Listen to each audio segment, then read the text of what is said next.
Good afternoon, folks. How are we doing today? I hope you are well. Uh, Today in southeast England, it is kind of grey and miserable. It's not actively raining, but it feels like it wants to. So yeah, there's kind of a grey. That's not a word. Grey metish. But yeah, let's portmanteau that into grey. Kind of feel in the air. Hello, Nerdism begins. How are you doing today? I hope you're well, and thank you so much for sticking your nose in today. That's amazing. Thank you. Always nice to see familiar faces. Yeah, so I hope your day is going well. And I said today it's just kind of grey, wet, miserable. Hopefully it picks up. Um, and good just at work. Well, hopefully this is a nice little distraction, something you can have on in the background to draw you away from the woes of whatever it is you do for work.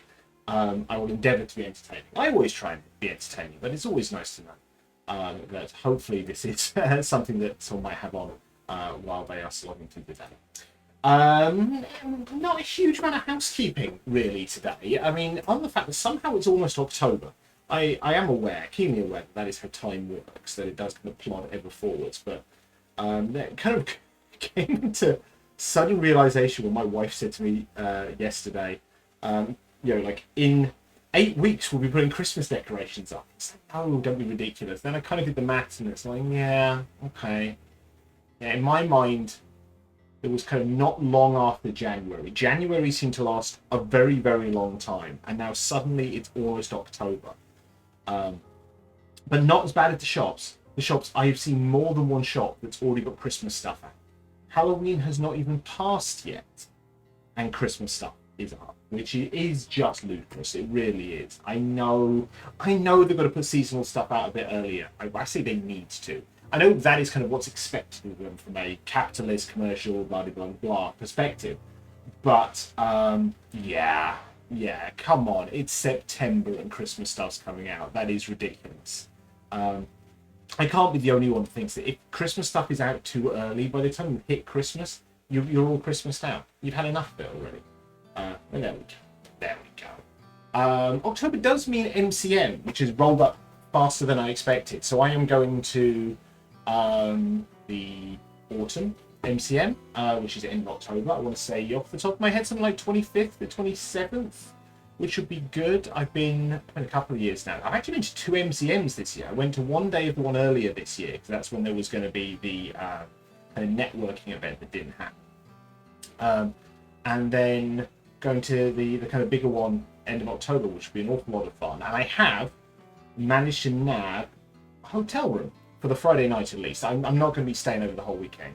One, that just gets really expensive, and secondly, it's kind of taking the piss from from a family perspective. We have a 4-year-old. It'd be nice for her to see her daddy at some point over the weekend. But yeah, I understand there's like evening stuff on the Friday. So the fact I managed to nab a hotel room relatively inexpensively in the grand scheme of things. It's not too far from the Excel.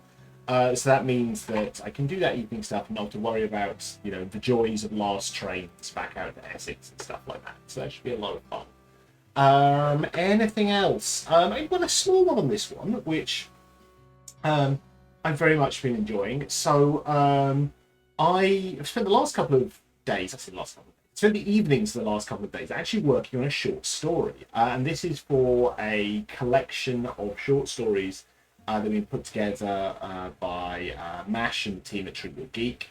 She mentioned it during a stream. I thought, yeah, let's have a look. Now, the thing about this one is, I've not written fiction for a little while now. I mean, I've spent so much time writing tabletop RPG stuff, but sadly, I've not written any fiction for a while.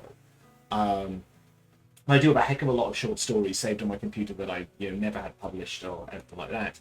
And this book is the genre is romance, so romance fantasy together, which I dabbled a little bit in. Generally, I mean, more on the fantasy side with kind of like elements of a kind of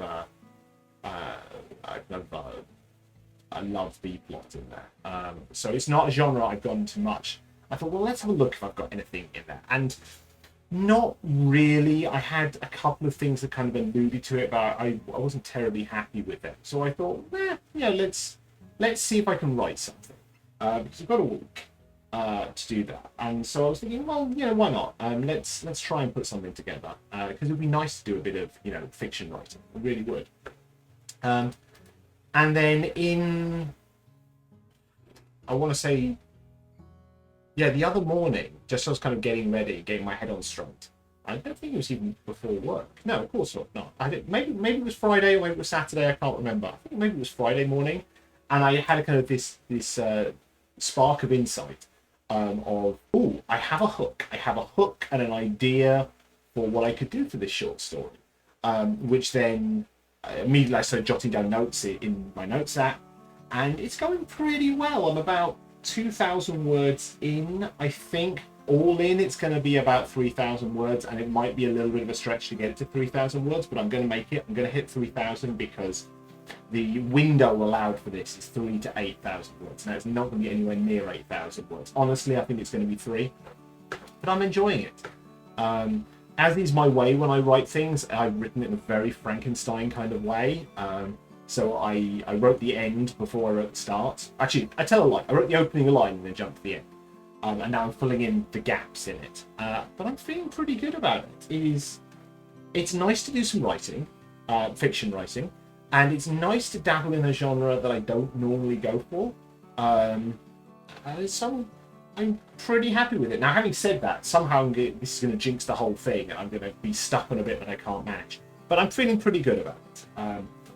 Honestly, the biggest thing will be making sure I get to 3,000 words. And I don't want to pad it out. I don't want filler in there. I think it'll be fine getting to 3,000 words. But the problem is when you've got a short story that's got a very defined arc, and this essentially is one scene. You see how it goes, and it could be that you find that arc finishes way sooner than you expected, or goes on way longer than you expected, which is frustrating. Because then inevitably there's a flow in it. Whereas if you then start hacking stuff out of it, it feels disjointed. Equally, if you feel it's too short and you start padding it out, there's no getting around that it feels like padding it. But I'm feeling pretty good. I think it's going to land where I want it to land. And I'm enjoying writing it. So hopefully I'll finish that in the next couple of days, which is good. Anywho.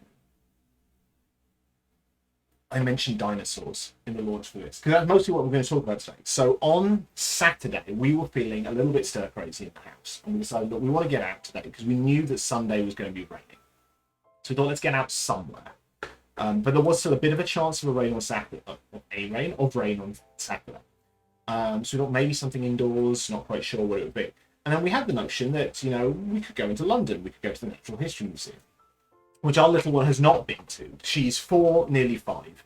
And we thought, it'd be pretty good to go in and, show dinosaurs and stuff like that, which is what we did. Took us about a little under an hour and a half to get there, which isn't too bad considering we're coming from Essex. And if you know the tube map, Natural History Museum is now South Kensington, which is kind of like the southwest of central London. But, it wasn't too bad to get in on the train and tube. And we had a good afternoon. We got about 2 hours there, which is, it's all right for the attention span of a 4-year-old. We could have gone maybe another hour, would have been great, but we kind of left it a little bit late in the day before deciding that we wanted to go there. But a good time was had by all. A few oddities along the way. I mean, I love the Natural History Museum. I've always loved the Natural History Museum. My brother and I were dinosaur fanatics, as many young boys are. I still very much like dinosaurs. So it's always had a fondness there, mostly for the dinosaurs, but for the other stuff as well. We did take our little one to the kind of creepy crawlies bit and some other cool bits. So we didn't go into absolutely everything there because we just didn't have time. But she enjoyed it. I mean, there are some things I should note on this one, though. Who knew? Iguanodons are no longer called iguanodons. I actually texted my brother from the Natural History Museum. What? Iguanodons aren't called iguanodons. For those who don't know, here is a small dinosaur lesson. Iguanodons were one of the first dinosaurs discovered. And famously or infamously, there was a bit of a mistake when they first found them. So iguanodons have thumbs, essentially. There we go. I knew that my Mac was going to do it. So they've got little pointy thumbs. And the first skeleton they ever discovered, they only found one of those. So the, proto-paleontologist there, because paleontology wasn't really a thing at that stage, assumed that it was a horn and put it on the end of the creature's nose. They also assumed that they were quadrupeds on four legs, rather than sort of standing vertically, as we believe they are now, or have believed for a long time, though we could still be wrong. And famously, I don't know if these are still there, there were dinosaur statues in the gardens of Crystal Palace, outside where the Crystal Palace was, before I believe it burned down. And you get this quadruped iguanodon that's got the horn on its nose, is there. And then they realised by looking at other skeletons that probably it stood upright, and actually probably these things were actually part of its fingers. But because the original one looked like an iguana, they were called iguanodons. There we go. Apparently they've been renamed. As of 2007, they are now called Mantellisaurus, named after Gideon Mantel, who discovered them. Which is kind of cool, but I feel weird. The iguanodons are no longer called iguanodons. What are you going to do? Ah, you're a fellow Essex person as well, Nedizens. Well, you have my sympathies. No seriousness. There are good bits of Essex, there are bad bits of Essex. I am not from Essex, as you probably tell by my accent. I'm, originally born way up north, kind of near Blackburn. Lived in outside Blackpool for a while, then northwest London, then Scotland, then Kent, then Scotland again, and Essex. So been all over the show. But yeah, good to know that there are people relatively nearby. What else about Natural History Museum? The animatronic T-Rex sadly wasn't there. They're doing some maintenance on him, which may have been a good thing. Our little one kind of claimed she wasn't scared by anything there, but I think the T-Rex might have been a bit much for her. But hopefully for next time, that will be there, which is cool. Here's a little odd one for you, and I will actually share my screen for this one. I think we're probably all aware of the fact that the general consensus now is that a lot of dinosaurs had feathers of some sort. And I think in the third Jurassic Park movie, they actually had some feathers on the Velociraptors to kind of nudge it in that direction without doing a fundamental redesign.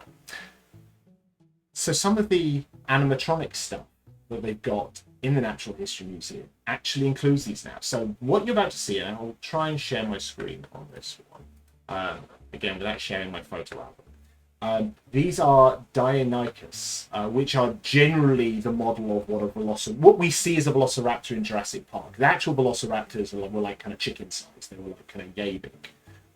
They modelled the Velociraptors in Jurassic Park based on Deinonychus, which were much larger and had the little feet claws. But I'll show you this. These are animatronic, so when one of them moves slightly, do not be afraid. But have a look at these fuzzy little boys. Right, let's check them on the right thing. There we go. Cool. Look at these guys. Look at how fuzzy these are. I mean, when you think of them having feathers, you think of like bird feathers, like long feathers. But these guys, look at it. Look at these little tufts under their arms, and there's kind of something of like a cat bottom here. They look scritchable. I think it would be a terrible idea to do it because these guys will kill you, and they'll kill you good. I mean, look at those. There we go. Look at those feet. Those will kill you. I want to say kill you quickly, but they probably wouldn't. They would kill you effectively, just long enough for you to get nommed by the rest of the pack. But look at them.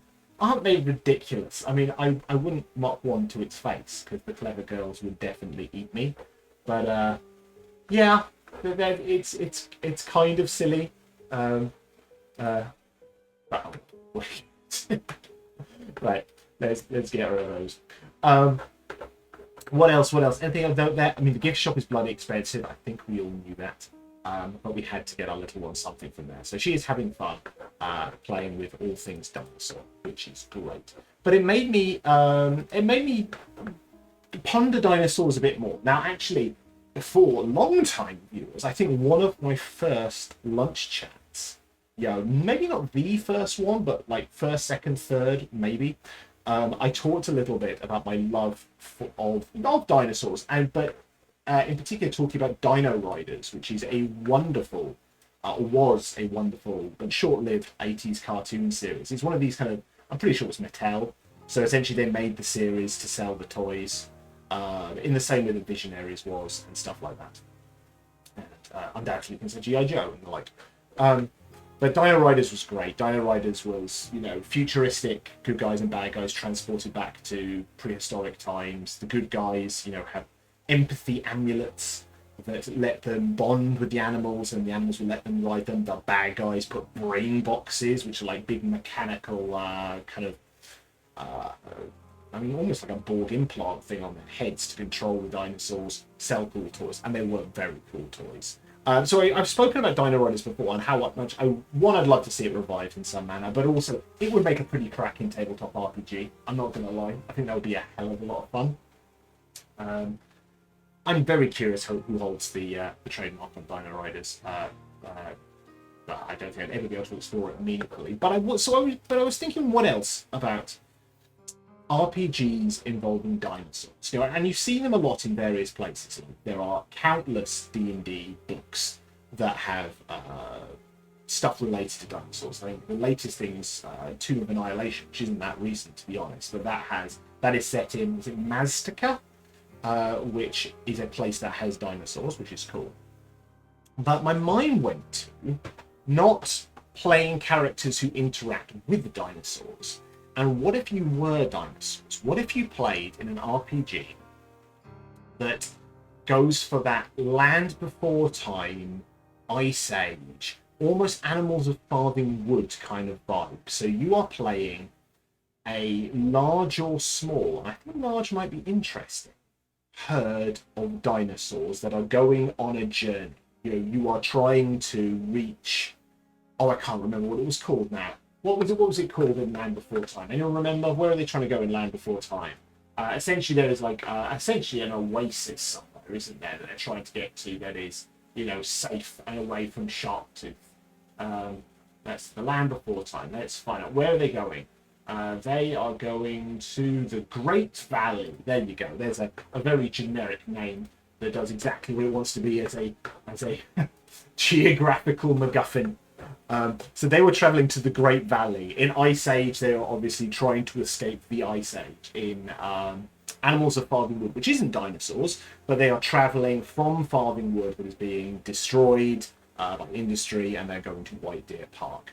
But all of them kind of have a similar vibe in that you've got a group of animals, anthropomorphic animals, that are traveling to this place. And it is, of course, the journey is the important thing. And I was trying to think of what this might look like. And my brain originally went to small number of characters, like Land Before Time, where it's like, I want to say it's something like 5-6 characters. And Ice Age, where you've got like 4 core characters? No, 3 core characters, certainly in the first one. You've got Sid, Manny, and Diego in the first one. And obviously they expanded in the sequels. So my brain was first going to small number of animals.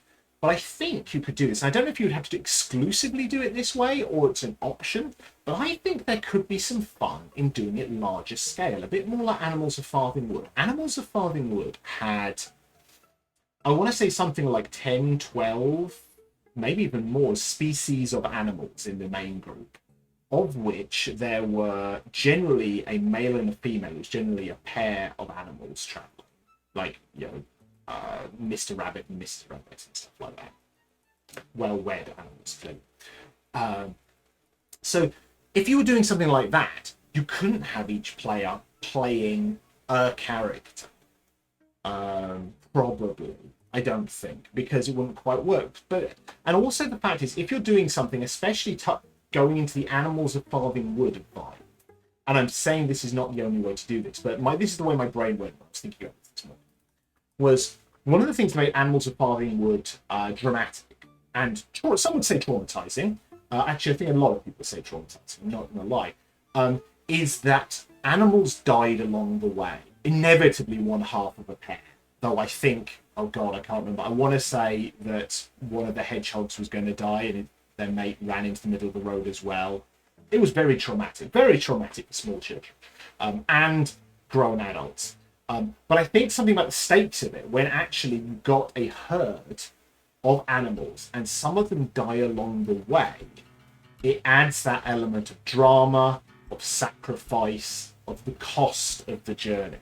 If you just have three characters and they make it all the way there, maybe someone gets scratched, there's a scar along the way. I mean, that has some stakes, but it's not as dramatic. It's probably safer ground, especially if it was a kid's tabletop RPG, and maybe that's the differentiation.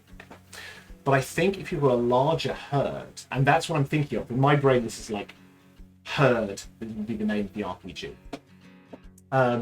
So in this, I think you would collectively play the herd of animals, and I think your character would be a subgroup of those animals, potentially with a leader of that subgroup of animals. So if you ever wanted to go down to, if you wanted a hook, for your narrative, you could describe it from the perspective of one individual character.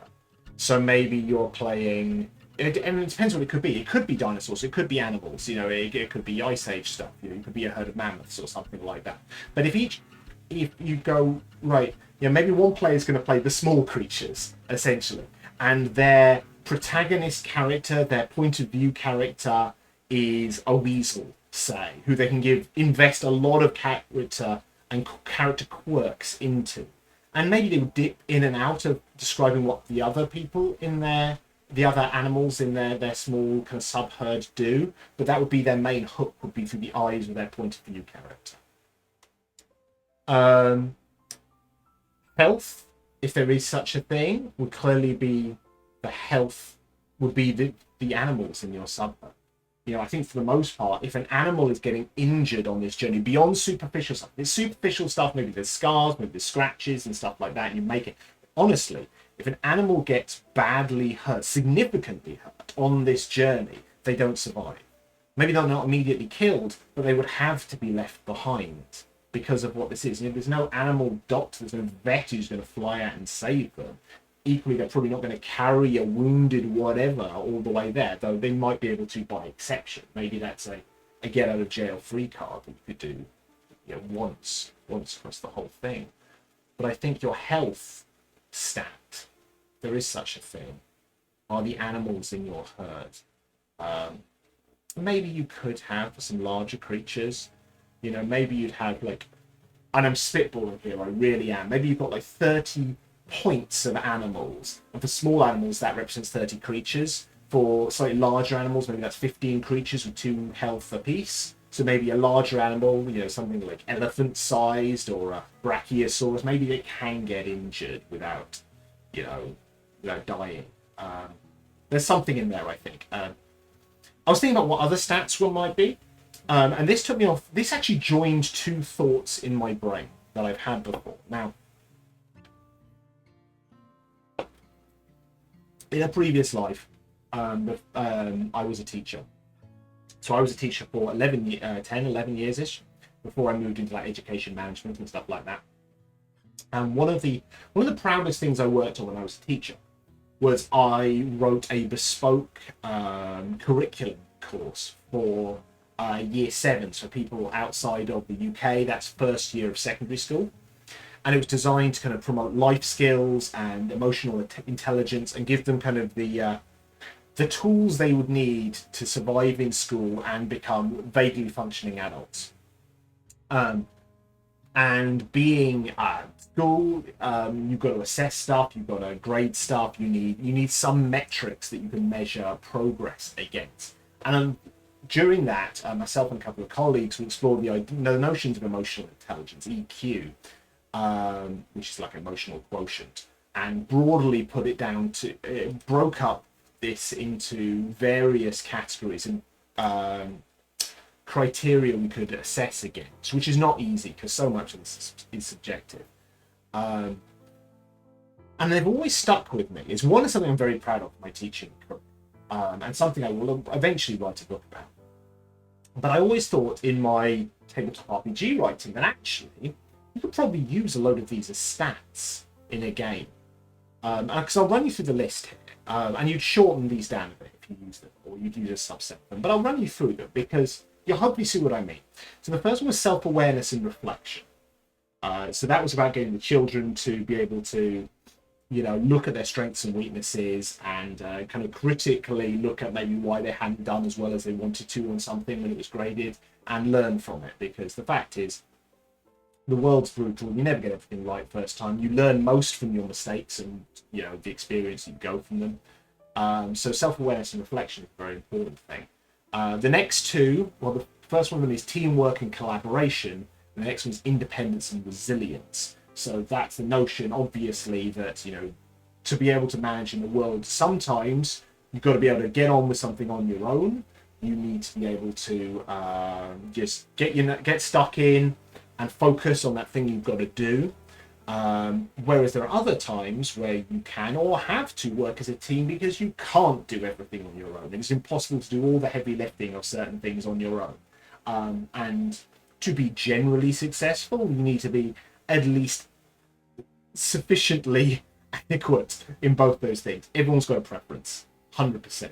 And if you've got, for example, PhD, that independence and resilience thing could be very challenging for you. Or you hyper-focus and you're very good at it. But, the point is, some people are better than others, but you do need both of those sets of skills. Next one is empathy. Which I think is fairly obvious in terms of being able to relate to other people, both people you know and people you don't know, which is very important. And when we were teaching that, we talked an awful lot about stories from the news. We did an awful lot of stuff about diversity and LGBTQ rights and prejudice and racism and all that. I was going to say all that good stuff. That's not good stuff at all. But then learning about it is important. Especially at a young age, before they've cemented too many preconceptions and misconceptions and prejudices, unfortunately. Then creative thinking, which suggests that ability to think creatively, to think outside the box, to explore, to be willing to have a go and try, even if you're not particularly good at it. The ability to express yourself, because as adults, a lot of people lose that and get very self-conscious about creativity. And finally, speaking and listening. That ability to convey thoughts, listen to other people's opinions, build on them, discuss, debate, stand in front of a group of people and talk, which I am amazed as an adult, the number of people who are not comfortable doing that. I kind of take it for granted because I was a teacher. But even as a very introverted person myself, I don't mind standing in front of a group of people and talking. I don't mind doing what I'm doing right now. I know there's some people out there, and thank you very much for being there, but I am talking to this camera over here, just kind of doing my thing. Which some people would not be comfortable with. So those are the 6 emotional intelligence criteria that I explored back when I was a teacher. And I think you could use some of these. Might be interesting hooks for your subherd in this tabletop RPG. Because it would be a collective strength or something. I think things like reflection, teamwork, resilience, maybe instinct. That's not on the original list, but I think it fits into that vibe. Maybe something like empathy might be quite nice to be in there. And I think how you would differentiate between the herd, so your sub-herd and your point of view character would be kind of by specialization. So you'd have stats for your sub-herd. My sub-herd is good at this, but they're bad at that. And then for your point of view character, you would exemplify each of them. You would say, let's say they've got a teamwork score of, and I'm going to pick something in. Let's say everything's out of 5 and they've got a teamwork score of 4 out of 5. And then maybe your point of view character is particularly good at, working with people who might otherwise be enemies. Or maybe you've got a skill in some sort of creativity and your character is, something like a squirrel, and you're very good at, maybe that's a bad example. Maybe something like you're like a beaver and you're good at dam making or something like that. But you've got a specialist skill, some particular scenario that really you come into your own on that particular skill. I think this could be fun. This is definitely going on the back burner of ideas that I should probably jot a load of notes down about. And one day I'll go, right, now is the time to write this. But I don't think it has to be complicated. That's the thing. And maybe maybe that's the foolish thing that I've just said there. You know, maybe I shouldn't put it on the back burner and say, well, one day I'll sit down and write this as if it's a big task. Maybe it's about keeping it as simple as possible. You know, keeping that framework really, really easy. Notion of these are the stats, this is how you have abilities, this is how whatever randomization occurs, whether it's, I mean, probably rolling dice or drawing cards or something like that. You know, maybe this is one of these games where you could have a deck of cards being the life of your group. And each time you use a card, that's a strength, but also when you lose animals from your herd, you actually lose cards from the deck. And if the deck gets more and more depleted, you've got less and less to go with. That could be interesting. I'd have to decide how it worked with your stats. I mean, maybe it's a case of you draw a card, that gives you a number, then you add your stat to it and there's a difficulty involved. Or you've got to draw a card and you've got to get under your stat. Something like that might work. And then I'd want something special for the face cards. I like that. I like the feel of that. That has something to it. Yeah, I'm liking this. I'm liking that idea. Oh God, I don't need another project right now. I have so much I'm doing right now. But I don't think this would take a huge amount. This would probably take a few evenings. Probably one to get down the bare bones of it. Then a couple to refine it into exactly how it would work. And then all the good stuff. And then there's something that people could play test. And I would like it to be generic. So it could be, I mean, I started this hook from dinosaurs, but I've thought for ages about the Animals of Farthing Wood IP. There's something you could do with that. So actually the notion of, you know, herd RPG, you are a herd of some sort of animals. It could be a variety of different animals. It could be one type of animal. It could be modern. It could be prehistoric. You could probably go absolutely bananas with it.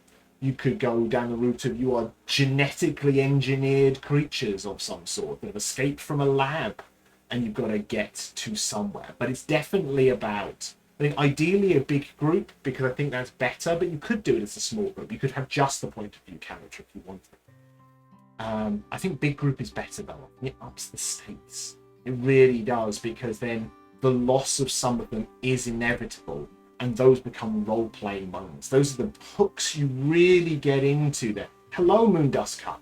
Moondust Cats. How are you doing today? And you say Moondust Cuts. That sounds very sinister.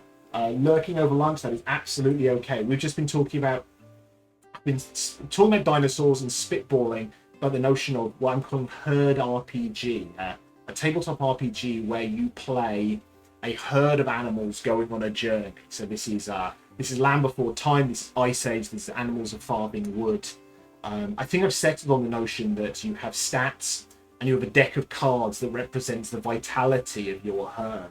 And as things go badly, you lose cards from your deck, which represent animals being lost along the way. Holy God, this is going to be tragic. But I think, in terms of the role-playing that comes from these, I think there could be real drama. I would want to include a mechanic kind of like Dread. For those who've not played Dread, Dread is a wonderful game that I've actually never played, but I've seen played, where the main mechanic is a Jenga tower. You pull pieces from it. If it falls over, your character dies. It's kind of horror-based. But there is a sacrifice you can do that in a time of real struggle, you can choose to knock down the tower yourself, sacrifice your character. They still die, but the rest of the party survives. I think I would want a mechanic like that in there, so that if you're, to get them out of this particular scenario, you can choose to sacrifice one of your stronger animals as a way of surviving whatever this obstacle might be. Yes, there's something in this. I really think there's something in this. And I think using different cards might be interesting, because then your sub-herd that you play, let's say I've got my deck of cards, which represents my sub-herd, and then each of the suits is maybe a different animal in my sub-herd. So maybe I'm the small animals, and maybe my hearts are squirrels, My spades are rats, etc., etc. And you could have one or more point of view characters, which maybe are somehow something with the face cards. So the face cards relates to your point of view character doing something. And maybe that's how they've got more strength. Yes, yes, yes, yes. This is good. This is good. Because then, if all the other cards in your deck represent individual creatures in the herd, so for example, the ace, the 2, the 7, the 9, those are all individual creatures. And if you fail that challenge, you lose the card, you've lost an animal from your herd. The jack, the queen, the king are the 3 hit points, the 3 points of vitality for the point of view leader of that cast, of that animal type, so that actually you could lose your jack. If something happens, you can do something important with it because it would have some sort of power, some sort of skill, something you can do to get out of a clutch. But your main character, your point of view character, gets injured. There, they're still going. You've got your queen and your king, but if you lose your jack, your queen, and your king, you have lost the leader of that particular group of animals. And maybe you then remove all of that suit from your deck. Maybe without the leader, that they just kind of aimless, lost along the way. Ooh. Ooh. I mean, maybe that's an optional rule. I like this. Oh god, I've got so much else I need to be doing. I'm slaving away. I say slaving away as if I'm not enjoying it. I'm absolutely enjoying it, but I'm working very hard on Little But Fierce Hero Edition. But damn it, there's something in this. There is something in this, and I think once I finish this short story, I'm going to write down some detailed notes on this one. And I'll probably do a Ko-fi post on this one of something that I could start workshopping. But this would be fun. This would be really, really fun, I think. Yeah, okay. I came into this with the start of a notion of what this could be. It's like, yeah, broad strokes. Yeah, something like this. Something animals are farthing wood, and animals, go on the journey, and danger comes in from, the risks of someone getting hurt, etc., etc. Ooh. I think this has actually got legs. I think this could be very, very interesting. And my god, there's an opportunity for artwork. The artwork of the book, it would be adorable. But also, if I ever crowdfunded something like this, having decks of cards of that particular group of animals, wouldn't that be fun? Wouldn't that be fun to have a deck of cards of, one suit is going to be, and you could go for animals, you go with dinosaurs, one suit, they're all going to be different types of Stegosaurus or something like that. The little baby ones for the small numbers, the really big honking ones for the big numbers. This could be really fun, I think. And you could just play it with a generic deck as well, but having some custom cards, that would be wonderful, wouldn't it? God, it would make it expensive as a Kickstarter. It would make it horrendously expensive. But I like this. And I'm going to have to write some notes on this one. I need to finish the damn short story first, or Mash will kill me. But I want to do something with this. This would be a lot of fun, I think. Okay. I think that is a good point to wrap this up, because my brain is now firing away, and I might kind of run out of things to say on this, as my brain is now kind of going faster than my mouth is.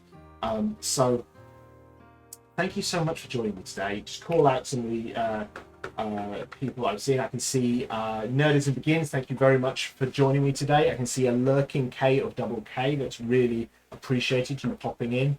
Thank you, Moondust Cat. As always, your support is absolutely wonderful. Let's do my general spiel on this one. Thank you so much for joining me. If you have enjoyed it, and I believe you're following me already, but please follow me and recommend me to other people as well. It's a grind to build follower count. Every single person I'm deeply appreciative of. But I don't know how long I've been doing this. I've been doing this for a year now, thereabouts, just before. And it would be great to widen my audience more and more, because it means, one, I can start maybe getting a little bit of money out of this. Because while I am an affiliate, I have made something like $3.90 out of all of this, which obviously I have not received yet because the minimum payout is like $50.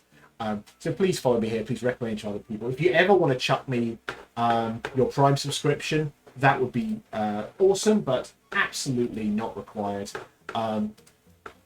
Please follow me on YouTube. My bite-sized interview show, Short Thoughts, currently on hiatus. I'll be recording new episodes soon, with new episodes coming out in the winter. But there are 9 episodes out there. They're all 13 to 15 minutes long. Perfect for a little break in the middle of the day. And they're also available in podcast format as well. So if you go on Apple Podcasts, Spotify, loads of other stuff, you will find them on there. So please follow, watch, comment on them, like them. Share the YouTube shorts and the TikTok videos of them that I put out there. It just means that I can bring more people into my audience, and it means it gives me more momentum to create even more of this stuff, because the more I work on short thoughts, the less time I get to write. So it's a balancing act, and I want to try and keep everyone happy. But what I don't want to do, unfortunately, would be invest a load of time in things that people aren't interested in. So please have a look, share, follow, like, subscribe, all that good stuff. And the big one here is recommend it to other people.